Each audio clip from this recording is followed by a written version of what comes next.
everyone. Good afternoon. My name is Lee Casson. I work here with the United Jewish Federation of Tidewater. Good afternoon.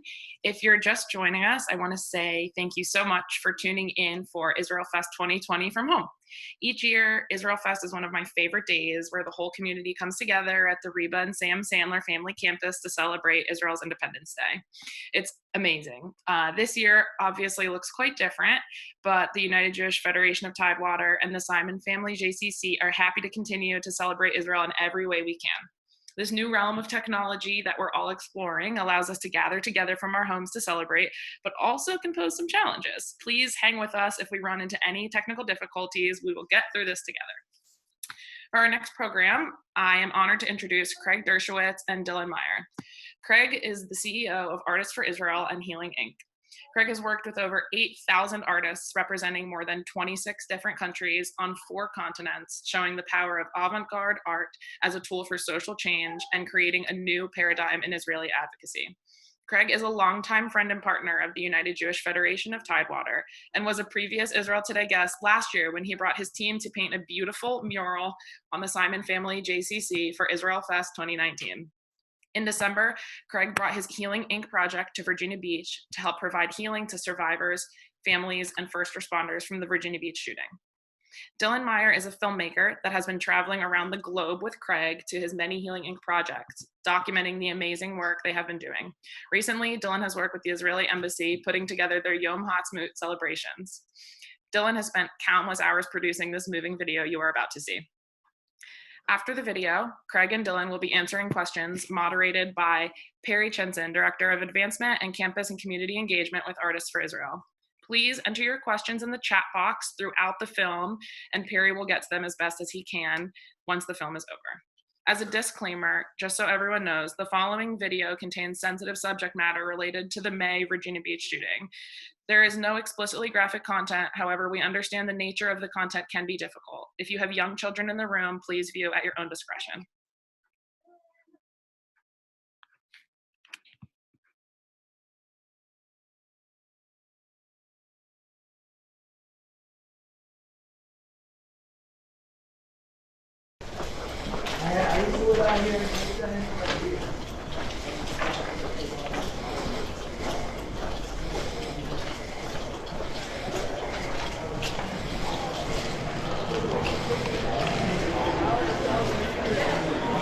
What's going on, man? I'm Southpaw. What's up, baby? So good to meet you, brother. How are you doing? Good, good. Yeah, you having a good morning? Yeah, Cool, yeah. we're about to have a better one. All right. Yeah, I remember we talked about David and Goliath, right? Yeah. And then you want to do like silhouette. I wanted the silhouettes, and then I want to make sure that that mist is coming through the Smoky, mist. yeah. And I like the angle. I like the way the guy drew it. Like his arm is, it looks like he's walking towards me, not just standing there. See how his arm is back. Yeah, it's kind of his shirt is backwards like forward. this. Yeah, as if he's walking. Have you had tattoos before? No. Oh, this is number one? I never thought of doing it. I'm 50 years old. I was never gonna do it. What makes you want to do this one?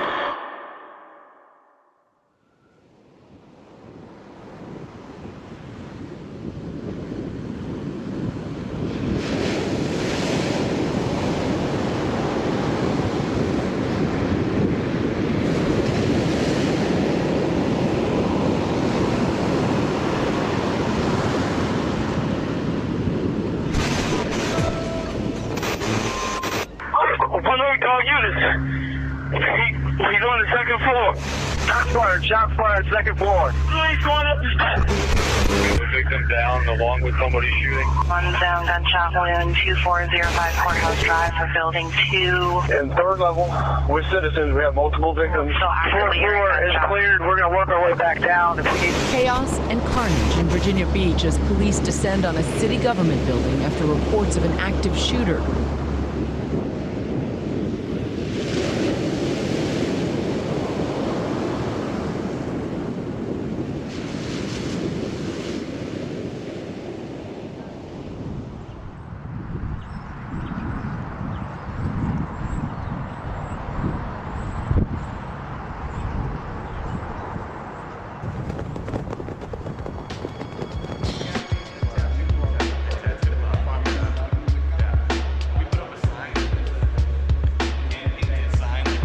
Who's tattooing? Everybody's tattooing. Come here real fast. Why you gotta outdo me, man? You guys are all official, set up. I got like saran wrap over here, you know? Just for the day. Just for Our home is your home. How you doing? This is Dor, one of the Israelis. Great to meet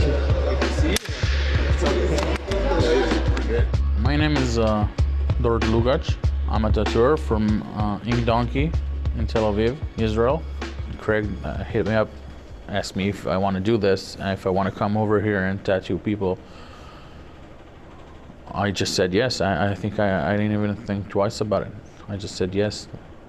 Healing Ink started as a test in Israel to see if tattooing would be able to transform lives, have the ability to change lives. And it was an incredible success. It blew away everything we imagined or hoped it could possibly be. And so we kept doing it in Israel.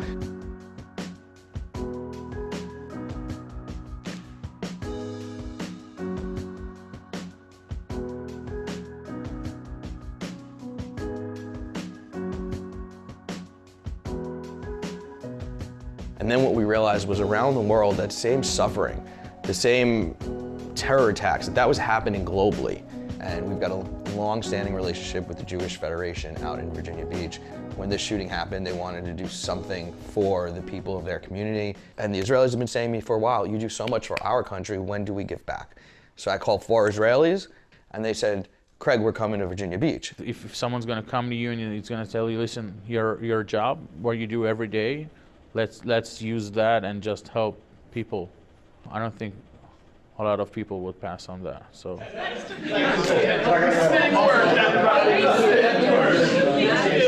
nice to meet you.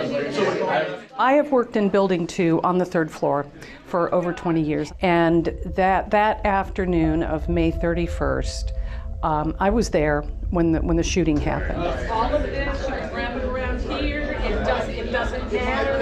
It's a process getting through this, because things like this don't happen in this city. Now, this is probably easily described as the most traumatic and the most difficult thing that our city has experienced in its history. We had outpouring from the region, from the nation. We got calls from overseas in support of those that were impacted. It's pretty.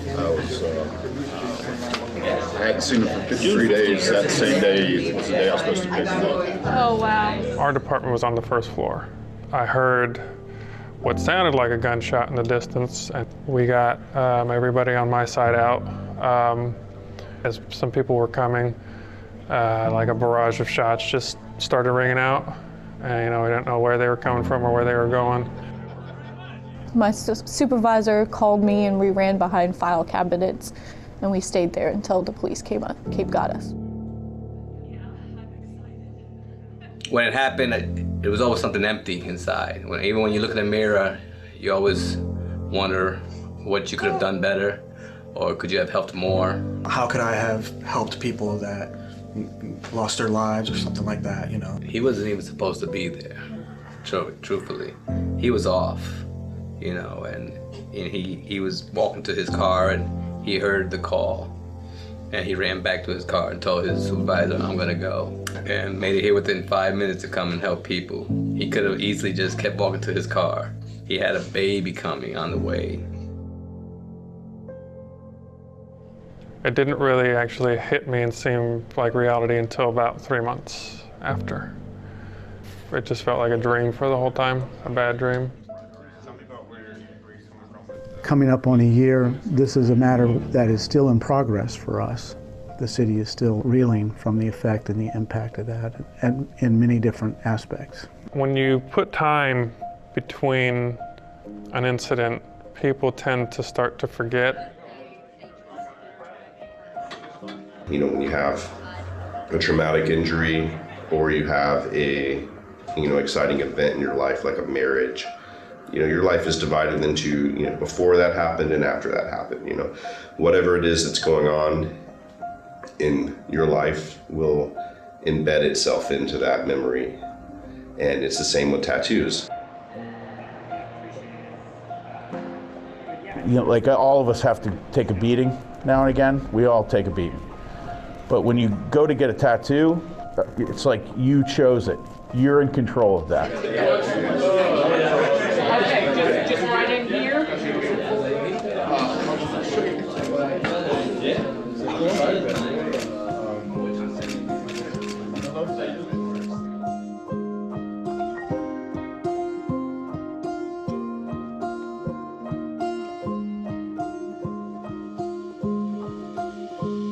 I wanted to memorialize not the event, but my part in the event and how that impacted my life.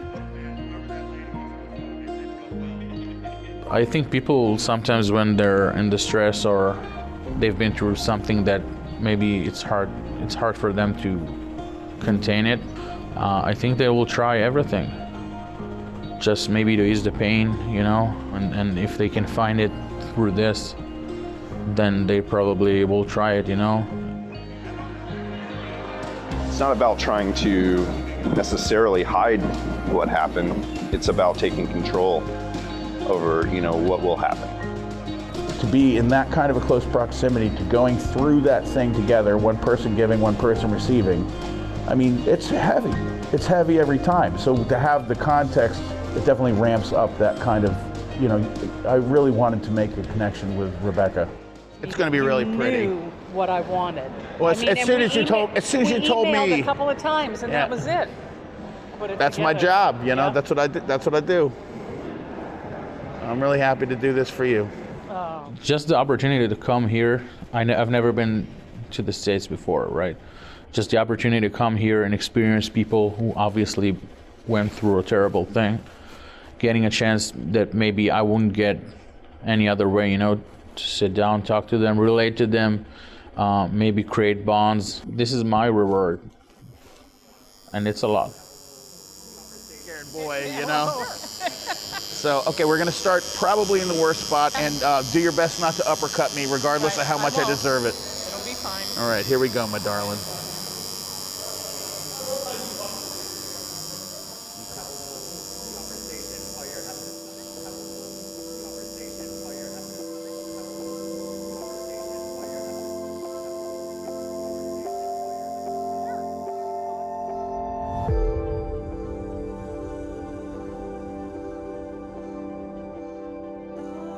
You didn't get to choose the pain you felt on May 31st. You get to choose this. I'm not going to let that shooting dictate my life. I'm choosing how I'm going to react to it and how I'm going to recover from it. I believe tattoos shows that you're strong, resilient. I can look back and think about what happened and what I've been through and what me and my coworkers had to persevere through. I've been a Superman fan my entire life, and it's like no matter how bad the situation gets, he's always able to resolve it and, you know, get a positive outcome. With this tattoo, it's like when I look in the mirror in the morning, it's gonna let me know that, hey, no matter what gets thrown at me, you can get through it.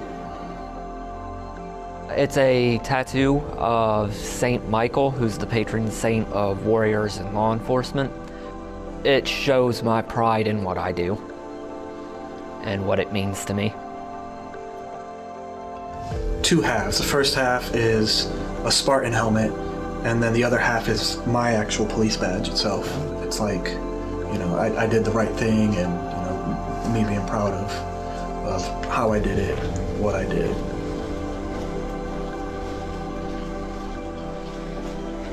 So good to meet you, brother. How are you doing? Good. Yeah, you having a good morning? I do the active shooter training, develop active shooter training for citizens, and I've trained over 11,000 citizens now. I've done over 350 workshops. Some of those people in that building have been through my training, and there was nothing I could do. I was just watching, looking out the window, helpless, you know. And I don't know, it bothers me. It's as if the devil just did it right in my backyard, just to say, like, you can't save them, man. You know, you can't train them and save them. And the only exchange here is try to give you some kind of peace in your life. Try to give you a memento that you can look at every day and go, you know what, hell yeah. So now you can look down your chest every day and be reminded of overcoming something, you know? Yeah, I'm still here. I'm still breathing, I'm still on 10 toes, you know? So Let's make a good tattoo on you, man. You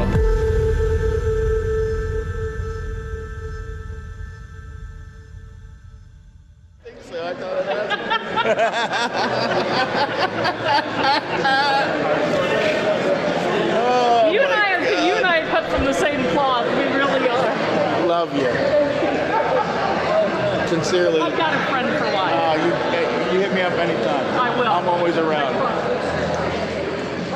I don't think I've spent a week that at least 2 or 3 people haven't commented on it and asked about the significance of it. So it gives me an opportunity to tell people about the 12, why there are 12 olive leaves on it, why there are 4 olives, and it's been a vehicle for me to heal by telling my story. Now, when I look in the mirror and I see that, it's not a feeling of guilt, it's a feeling of empowerment, like, hey, there's more to do. May 31st was just a bad day for the city, but it won't define us, you know. The city is gonna persevere. Our community hasn't forgotten, and they're still there for us, and they still show us support. It in many ways has brought us closer together. We have learned a tremendous amount about our capabilities and the fabric of our community, and we continue to learn. We're going to keep going, and we're going to keep, police department's going to keep training. Hopefully that will never happen again, and I'm going to keep going and training people that should, if it does happen, that they're going to have a fighting chance.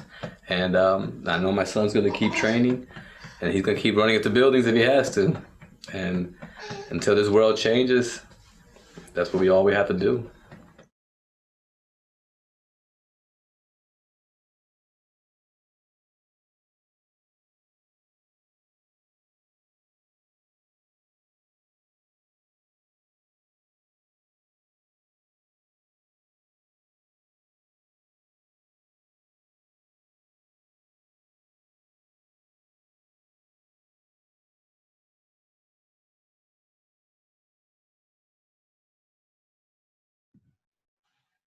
Hey everybody, I want to thank you for seeing the movie.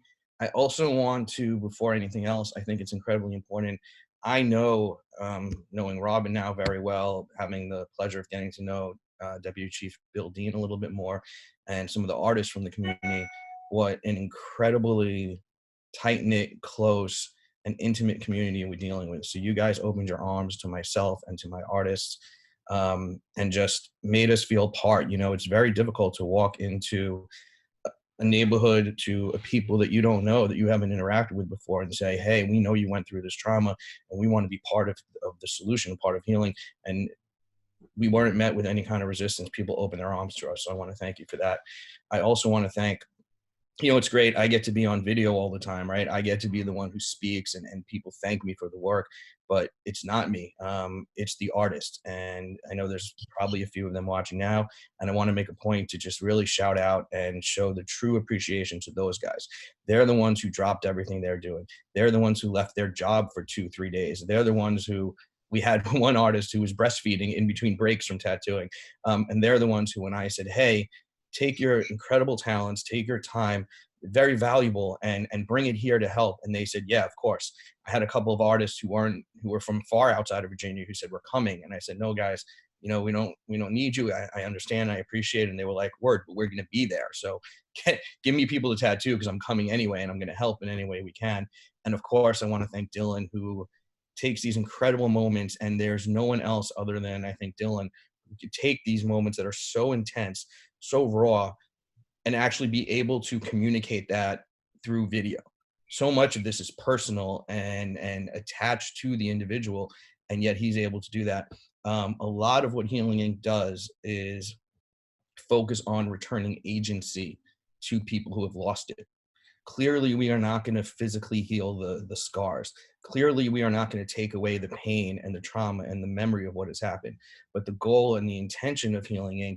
is to allow people agency, to allow them control over themselves, how them to choose something. How does their body look now? How do they present themselves to the outside world? And through Dylan's work and through the work of the Federation and everyone there that I get to interact with, we're able to show what Virginia Beach really is. and I think Deputy Chief Dean said it. I think Ernesto, one of the survivors, said it, and the gentleman with the Superman. This is not defining of Virginia Beach. What is defining of Virginia Beach is the way they welcomed us. What is defining of Virginia Beach is everyone here learning today, being part of the community, asking questions. So I just want to, again, show my gratitude for you guys for welcoming us in and letting us be just a small piece of this process of grieving and eventually healing that you're going through. I think I'm turning it over to Dylan to say a few words, and then I'm always excited to answer questions. I try to leave my remarks brief so that there's more room for me to hear what you want to know about and to give you the responses to that. So Dylan, and as we call him on all our trips, D-Money. All right. Yeah. Yeah, I'll just say a couple things. I'd love to get to some questions here, but when Craig kind of told me about Healing Inc. about 4 years ago is when it started. No one really knew what this was. It was something that I had never heard of, which is part of what attracted me to it. Using tattoos to heal just seemed like such a foreign and strange. It challenged me. I have no tattoos myself. Challenged my perception of what tattooing was, and so for me, this has really been a journey in kind of understanding what tattooing really can be. It's obviously an art form that is on the rise right now, and was taboo not too long ago, but really has shown me some really incredible insight into the power of art and the power of just one-on-one interaction. I think Healing Inc. is all about, it could be anything, but it's really just about showing love. And what Craig said can't be restated enough. These are all volunteers. All of these artists, they travel all over the globe to do these Healing Inc. events, mostly at their own expense. And it's just been a pleasure for me to be a part of. I'm a lifelong Virginia resident myself, so when Craig told me that they were doing Healing Inc. in Virginia Beach, that was incredibly important to me, and I really just wanted to be there and be able to tell the story well. So.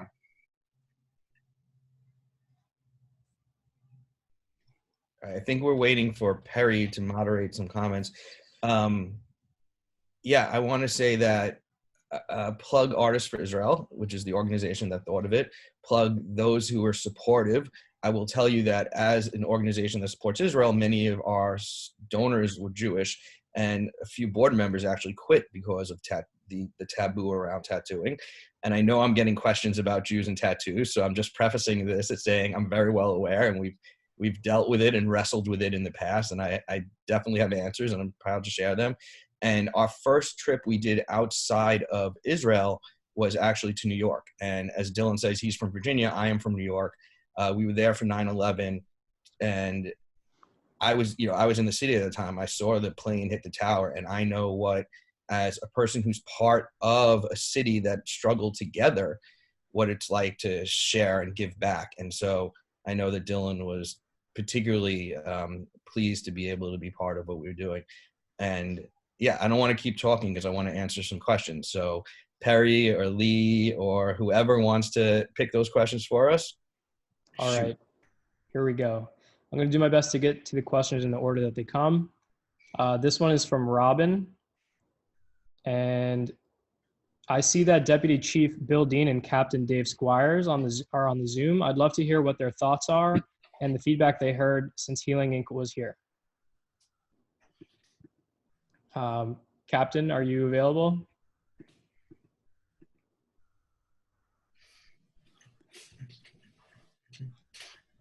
I think. Can I make a comment on that? Yeah, go for it. As a heavily tattooed individual, and one who grew up in the hood, in housing in Brooklyn, New York, I could say that I did not have a great childhood with the police department. I definitely did not appreciate nor get along with them.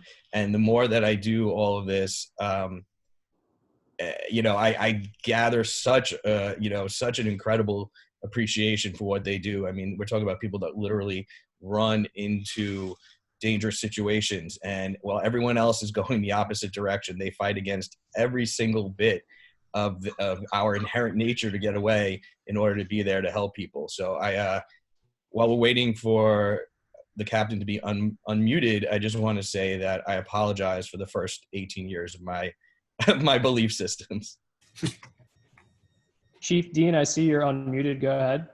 So good afternoon. I just want to say my reaction to the video is it's very emotional. It's a little bit tough to watch in places, but I think it accurately reflects, and congratulations to Dylan, also known as D-Money. I'll call you D-Money from now on, Dylan.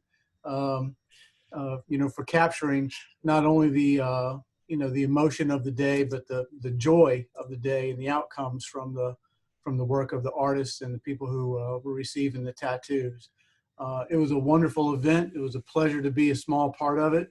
I want to thank Dave Squires, who's also unmuted by the host. I see we got called out, Dave, to talk a little, or to make his facility. He's the commanding officer of Lita. It's the first time we've used the Lita gym for a tattoo parlor. And now that we know that we can do it, we can probably set up a side business there. Dave, what do you think? That'd be great. We're always looking for different ways to have outreach to the community. So what I took away from this was I thought it was very impressive. A couple things. That a faith community would be present and reaching out to us to find ways to be focused on the victims. And that really mattered a lot. We have for years found an intersection between policing and the faith community, but it is not common. In fact, it's uncommon in my experience to see a faith community come out with this level of foresight and thought and planning to do something that we found unusual, but was clearly impactful. And while I heard D-Money talk about how he isn't tattooed, neither am I, but I can tell you this, I have met several officers that were in the building that have since been tattooed as a way to memorialize what they went through. So the victims, the officers, the community, all were looking for ways to find some way to be more, to have more agency in what they had been through. And I can tell you that I was very impressed with the faith community that came to help us. It won't be forgotten. I think I got invited here not because of the gym, but because the follow-on conversations. Robin Mancall and I have been talking since this, and the faith community is again reaching out to help us. We, like many other agencies, are suffering a manpower shortage, and the Jewish community is thinking of ways, helping us to be more productive in our recruiting in new audiences. And I can't thank her or the faith community enough for that. Thank you, Captain Dave and Chief Dean. I'd just like to remind everyone, please make sure their cameras are on speaker view and not gallery view. Moving on, this is from Missy. And Craig, I believe this is for you. How did you choose Virginia Beach for Healing Inc.? What was the process like? Additionally, what you do is so important and a heartwarming display of human kindness. Thank you from all of us. Thank you for those comments. I appreciate that. And again, it's really not me, it's the artist. But I will, on their behalf, say thank you. I'm going to say something maybe that I shouldn't say, but I'm nothing if not honest, which is I did not remember the shooting in Virginia Beach. When Robin came to me, Robin Mancall, and said, hey, can we do something to help the people here because of the shooting? I said, what shooting?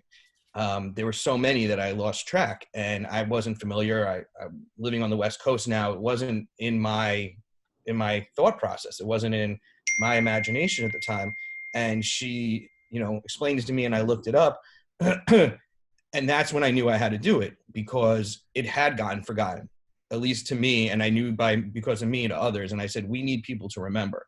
And this is that memory. This is that opportunity to remind people. We knew it would get press. We knew that people would hear about it. We knew the tattoo community would hear about it. So this was that chance. But to be honest, I chose it because of the Jewish Federation. I chose it because of Robin. I chose it because of the people I'd had the opportunity to meet when I was there a year before.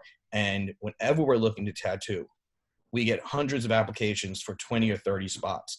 And our decision is always who will benefit the most from it. There's no way to say who suffered more or less, right? That's a silly construction. It's who will benefit. And knowing the people there, I knew that Virginia Beach this would be another way to help them continue to rise and grow. And so it has a lot to do with Robin, and it has a lot to do with the community itself. We didn't choose. We were brought there to do what was needed to be done. it's all about you guys. Craig and Dylan, I believe this is open for both of you. How do you and the artist It's money, please. And D-Money, sorry. What was the question? Sorry. How do you and the artists handle this emotionally? I'll let D-Money go first. We say D-Money a lot so we can laugh instead of deal with the heaviness of it. You know, there's truth to what you just said, because it is a very emotional experience, these Healing Inc. days. But, you know, and I can only speak from my own observations. It does almost feel light in a certain sense. You know, there's this deep subtext and undertone of heaviness and the raw emotion that these people are going through. But, you know, when you're being tattooed, a lot of the emotion you're feeling is driven by pain of the needle on your skin. And often these tattoo artists have these great personalities, and they're well trained in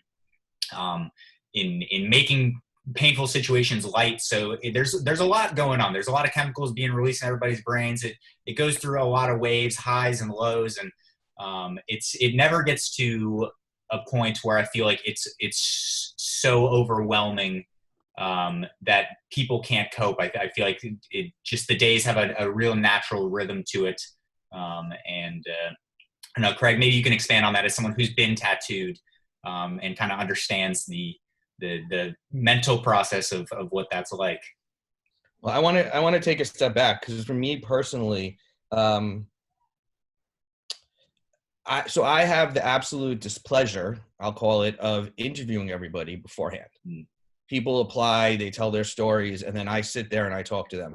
And in Israel, we get about, like I said, 100 applications per year that we do it. So that means I've spoken to about 400, 500 people who have been through absolutely horrific events and circumstances. And I can tell you that for me during that time period, thank God I have the support of my wife, because she knows to leave me alone for a couple of days. She knows what to do or not to do. It is absolutely a gut punch. It's just absolutely just guts you. It takes everything out of you. And then Dylan's right. So in Israel, as well as here, we do 2 days of tattooing. One is usually in a more intimate setting, like we did here, the museum. We've done in Israel a few of the museums, and then one is an open to the public place. And they both have their purposes. The open to the public place, there becomes a bond and a unity between people. And you, at some point, about an hour in, you feel this lifting, right? Everyone comes in and they're nervous and they're unsure of what they're entering, what's happening, and then they're together. And that unity and that bond, and I mean, I don't want to sound silly, I don't want to sound too new agey, but it's almost as if that sense is lifted off your shoulders, because there's something else going on. There's a connection, there's something else going on. As a tattooed person, I can say I have never enjoyed one moment of being tattooed. But yeah, when you're doing it around friends, when you're doing it for the right purposes, it doesn't feel as heavy anymore.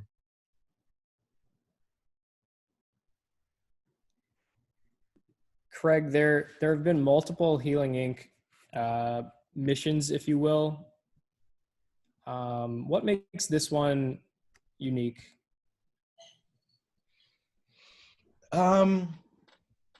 Maybe you can touch on the other missions that we've been on. So Artists for Israel has done 4 missions to Israel so far, once a year. If the zombie apocalypse ends, we're going to go again in November with an incredible team of artists. We've been to Orlando for the Pulse nightclub shooting. We've been to New York for the 9/11, and now in Virginia Beach. I think this one is the tightness, the tight-knitness of the community. Everything else was on a global scale, right? This really was a small community. I learned more about Virginia and the different communities and cities and counties and whatever everything is called. This was about a group of people, and I knew that by touching one person, we were touching the entirety of the community. I mean, look at everyone who's on this call right now. Think about how interconnected we all are. So I think this sense of of doing something kind of in a silo, where we had the opportunity to really touch everyone at once and to really be a big part of what was happening. It gave us a greater responsibility and a greater need to be even better and stronger than we have in the past. And we'll move on to our last question before we move on in our programming. And this is from Art Sandler, and then we'll get to cooking. So Art would like to know, can you expand on your experience / your work in Israel, and how do you choose? How do we choose what, Art? Sorry. I believe Art is asking how this experience might compare to your experience in Israel. Some examples of what we've done in Israel. So in Israel, there's a greater sense, there's a historical sense to us, to me personally, and to Artists for Israel, because we're part of the narrative of the Jewish people, right?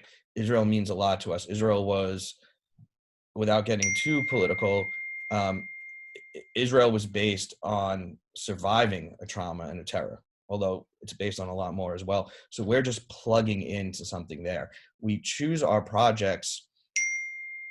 There's no independent individuals. Art's texting me now. I hope I'm answering the question right, Art. I can't see the text. You know, and everyone we choose in Israel has either been injured in a terror attack, injured in fighting one of the wars, or a family member of a deceased.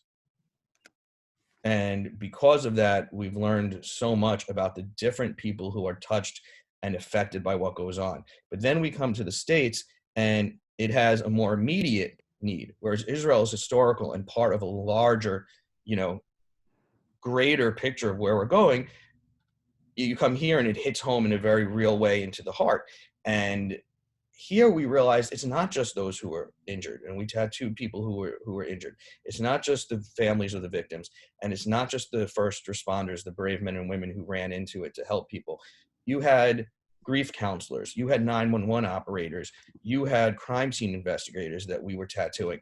That you don't understand the ripple effects and the knock effects from what happens. And so we're always learning and evolving and doing something new and different. We're going to be everywhere that we can help people. Israel is our home. It's where we go every year. Unfortunately, there's no shortage of people in Israel who have experienced terror attacks, and there's no shortage of violence for us to help. We hope one day Artists for Israel Healing Inc. doesn't have to be, but as long as there's a need for us, we're going to continue to be there. No one asked about the taboos of tattooing in Judaism. I love you guys. It's rich. I love you guys. Yeah, no, that was raising the bar, because usually that's the first question. I have to, you see, that's what we do. It was a deep answer, and then there has to be a little levity to bring us past that. Craig, you can go ahead and elaborate on that for a minute if you'd like to. Oh, and look, someone else does want to know about it. So first of all, I'll get flack for this. I'll be quick. There's nowhere in the Torah that says you can't get a tattoo. There's one sentence, but it says in memory of the dead, and it says cutting. It doesn't say tattoo. That being said, we've spoken to a number of rabbis in Israel, some very much against what we do, but some who have said to us, there's a term that means anything for life. You can break any mitzvah in order to save a life. And some of the people we've tattooed are very seriously considering suicide, and this has brought them back from it. And many of the people we've tattooed, their quality of life was so terrible, they wouldn't leave their house because of the physical disfiguration and other things related to that. So rabbis have said to us, if you can save a quality of life by doing this, then we give you our blessing, and you should continue to do it. And so I just want to point out in the last second I have is, for some of us watching, tattoos, and as Dylan alluded to, it doesn't make sense to us. To those who don't have them, it's not a way that you would heal. It's not a modality of healing that you would ascribe to. But for many people who do get tattooed, this is one incredible way of them doing it.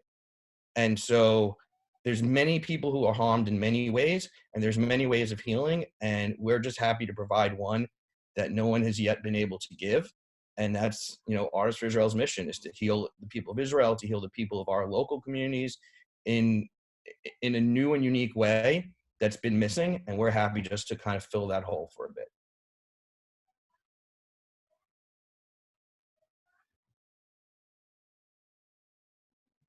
Thank you so much, Craig, Dylan, Perry. I know that everyone really enjoyed that conversation about such an intense topic. And I do just want to tell everybody here that's listening, here, let me, can't really turn my video on right now. I have no hands. Craig, Dylan, hopefully the Artists for Israel Healing Inc. crew will be back sometime next year to talk more about this project, more about arts and healing. And we're always happy to have Craig and his whole team come back to Tidewater. So be on the lookout for seeing and hearing more from all of them soon. We are going to start here shortly cooking with Meat Carnival. So I am going to put it back over to Craig, who will tell you guys a little bit more about our next guests. All right, you are going to meet Gilly and Ohad, the founders, chefs, everything of Meat Carnival. We have had the pleasure of tattooing both of them. I will not share their stories. Needless to say that we only tattoo people who have been through some really incredible circumstances. And so they're heroes, each of them. And I will tell you, they're too modest to tell you that, so I'm doing it for them. I apologize, you're hearing my dog whining in the background to get out of the room. Our second trip, I think it was, Gilly said to us when we were tattooing him, hey, you guys should check out my restaurant thing. And I was like, oh, nothing sounds better than a restaurant thing. That's great praise. So we drove into the middle of the forest somewhere. It was really like a scene out of a horror film. We were not allowed to take our bus all the way, so we had to park and then walk through this darkened place with like weird noises all around. I'm sure for people who grew up near the forest and in nature, they weren't weird noises, but for a kid from Brooklyn, they were absolutely weird and freakish. And then we get there and there's beautiful lights strung up, and there are these two guys with like meat cleavers just pulling whole animals apart in front of us. And they do some cooking, and then I think it was Gilly, gives me his hand dripping with food in the most unsanitary conditions possible and shoves the food into my mouth.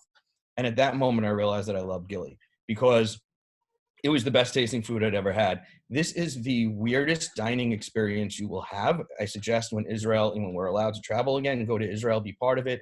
But I don't normally advertise restaurants and places. I do it because I love Gilly and Ohad and everything that they stand for and being part of our community. I do it because ever since we've tattooed them, they've gone out of their way to thank people and to be part of helping and healing others. And I do it because the food is that darn good. So I'm going to leave it to them. I'm going to go get my ingredients so I can participate with everybody. And I miss you guys.